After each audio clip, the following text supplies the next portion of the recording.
इस पॉडकास्ट में आपका स्वागत है। ये पॉडकास्ट लंबे वीडियो को संक्षिप्त में प्रस्तुत करता है और आपका समय बचाने में मदद करता है। आज की इस विस्तृत चर्चा का मुख्य उद्देश्य एक बहुत ही गहरे इंटरव्यू का सार निकालना है जो नीलेश ओक और रणवीर अल्लाबादिया के बीच हुआ था। बिल्कुल, और आज हम जिस डीप डाइव पर जा रहे हैं वो सच में हमारा इतिहास देखने का नजरिया बदलने वाली है। हाँ, मतलब इसका मेन फोकस यही है कि खगोल विज्ञान, भूविज्ञान और जेनेटिक्स के चश्मे से भारतीय इतिहास को कैसे समझा जाए। सही कहा, विशेषकर रामायण और महाभारत की सटीक टाइमलाइन को लेकर।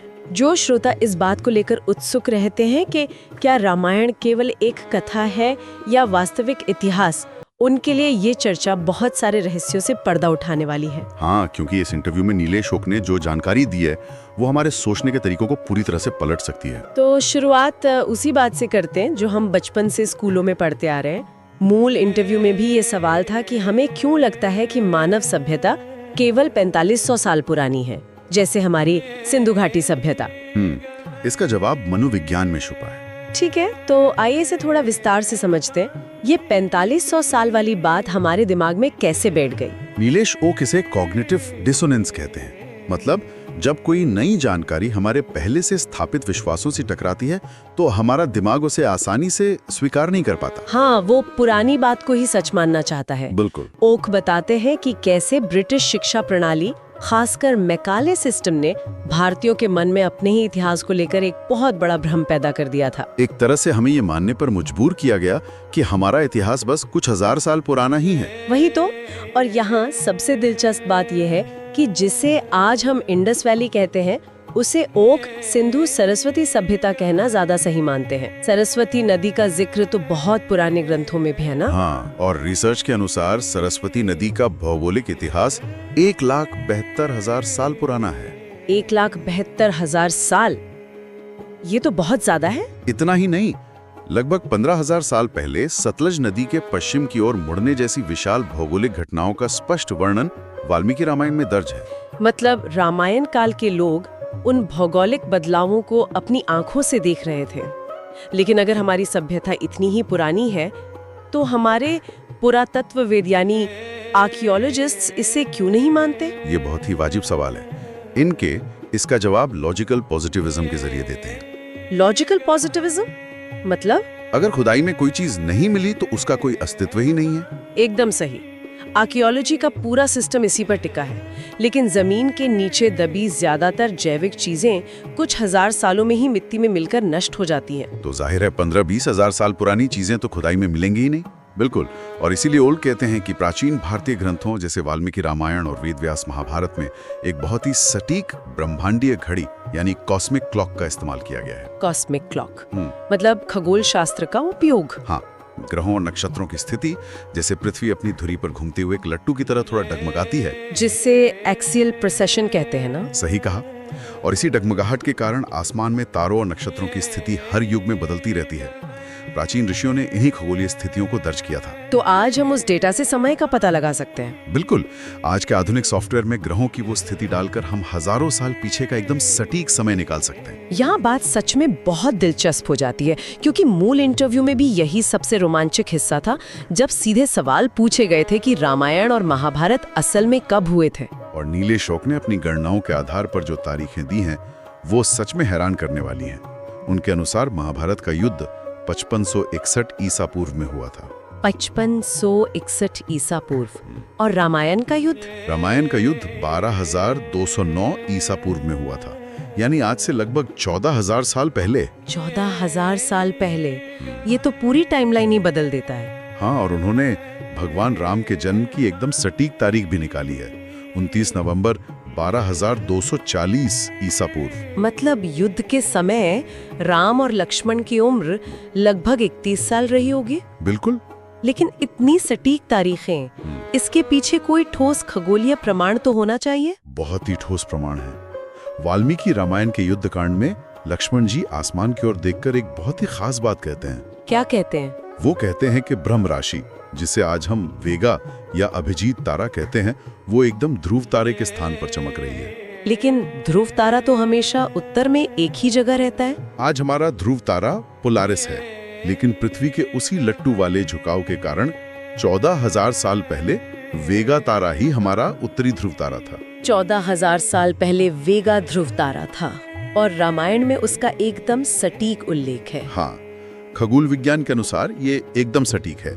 इसके अलावा 27 नक्षत्रों की जिस प्रणाली का उपयोग इन ग्रंथों में है, उसका निर्माण 28,500 ईसा पूर्व में हुआ था। ये सब सुनकर तो दिमाग चकरा जाता है। मतलब ये महज कोई कहानी नहीं बल्कि उन्नत विज्ञान था।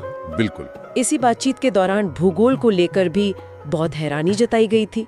अगर ये कालखंड 14,000 साल पुराना है तो उस समय के लोगों को पूरी दुनिया के भूगोल का इतना सटीक ज्ञान कैसे था? नीलेश ओक इसे सुग्रीव के एटलस का नाम देते हैं। सुग्रीव का एटलस? जब माता सीता की खोज में सुग्रीव ने वानरों को पूरी दुनिया की अलग-अलग दिशाओं में भेजा था। हाँ, और अगर हम इसे व्यापक संदर्भ से जोड़ें तो सुग्रीव ने वानरों को जो दिशा निर्देश दिए थे वो 14,000 साल पहले के आइस एज यानी हिमयुग के भूगोल से एकदम 100% मेल खाते हैं। हिमयुग के भूगोल से? तो क्या सुग्रीव को दुनिया के बाकी महाद्वीपों के बारे में भी पता था? बिल्कुल पता था। सुग्रीव ने दक्षिण अमेरिका के एंडीज पर्वतों का बहुत सटीक वर्णन किया है। उन्होंने बताया था कि वहाँ एक विशाल त्रिशूल का निशान है जो आज भी पेरू में मौजूद है, जिसे पाराकास कैंडलाब्रा कहते हैं। एक विशालकाय त्रिशूल नुमा ढांचा जो पहाड़ पर उकेरा हुआ है। हाँ, और सुग्रीव ने पश्चिम और उत्तर दिशा में जाने वाली टुकड़ियों को यह भी स्पष्ट रूप से बताया था कि उत्तरी अमेरिका और यूरोप के आगे कोई जमीन नहीं है, क्योंकि आइस एज में वो सारे हिस्से कई किलोमीटर मोटी बर्फ से ढके हुए थे। वहां कोई जा ही नहीं सकता था। सही कहा। और एक और बहुत बड़ा वैज्ञानिक प्रमाण है 4 दांत वाले हाथी। रामायण में 4 दांत वाले हाथियों का जिक्र है जब हनुमान जी लंका में प्रवेश करते हैं। हाँ, और विज्ञान प्रमाणित करता है कि गोम्फोथेरिस नाम की ये 4 दांत वाले हाथी आज से 11,000 साल पहले ही धरती से पूरी तरह विलुप्त हो गए थे। तो इसका सीधा सा मतलब है कि रामायण 11,000 साल से भी पुरानी है, वरना कोई विलुप्त प्रजाति का इतना सटीक वर्णन कैसे कर सकता है? बिल्कुल, यही नीलेश ओक का तर्क है। अब जब लंका का जिक्र आ ही गया है तो वो बड़ा सवाल भी सामने आता है, क्या आज का श्रीलंका ही रावण की असली लंका है?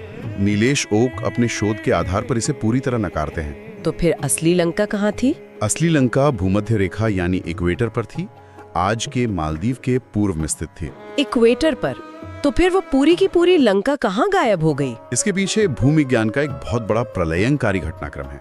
लगभग 14,200 साल पहले पृथ्वी के तापमान में बदलाव आया, जिसे यंगर ड्रायस या CRE1 कहते हैं। हाँ, बर्फ के बड़े ग्लेशियर पिघलने लगे और समुद्र का जलस्तर अचानक से 13 से 14 मीटर तक बढ़ गया। एक भयानक जल प्रलय। बिल्कुल। और ओक का मानना है कि इसी प्रलय में भूमध्य रेखा पर स्थित रावण की असली लंका हमेशा के लिए समुद्र में डूब गई थी। भूगोल और भूविज्ञान का ये तालमेल सच में सोचने पर मजबूर करता है।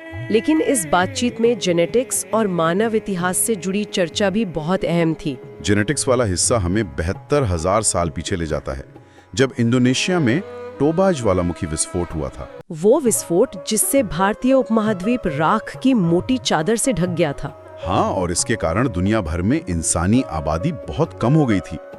इसे विज्ञान में जेनेटिक बॉटलनेक कहा जाता है। तो जो इंसान बच गए थे, उन्होंने दोबारा पूरी दुनिया में अपनी आबादी कैसे फैलाई?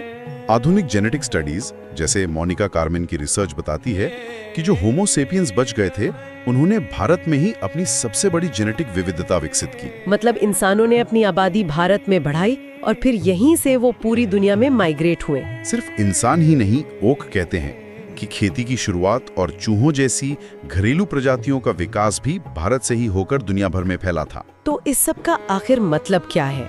श्रोताओं को ये सारी जानकारी क्यों जाननी चाहिए? खगोल विज्ञान, सुग्रीव का नक्शा, जेनेटिक्स, इन सब से क्या निष्कर्ष निकलता है? नीलेश ओक का निष्कर्ष बहुत ही स्पष्ट है।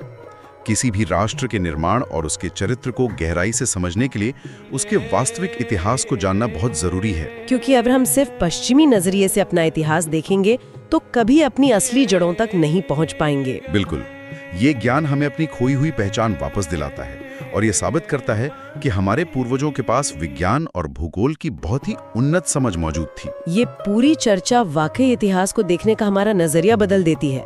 लेकिन इस डीप डाइव का समापन करने से पहले एक विचार है जिस पे गहराई से सोचा जा सकता है। हाँ। अगर हमारे पूर्वजों ने 14,000 साल पहले तारों की गति और दुनिया के भूगोल का इतना सटीक नक्शा बना लिया था, तो जरा सोचिए, दुनिया भर की प्राचीन कथाओं और मिथकों में ऐसे और कितने विलुप्त विज्ञान और उन्नत तकनीकें छिपी हो सकती हैं, जिन्हें हम आज महज कहानियां मानकर नजरअंदाज कर रहे हैं।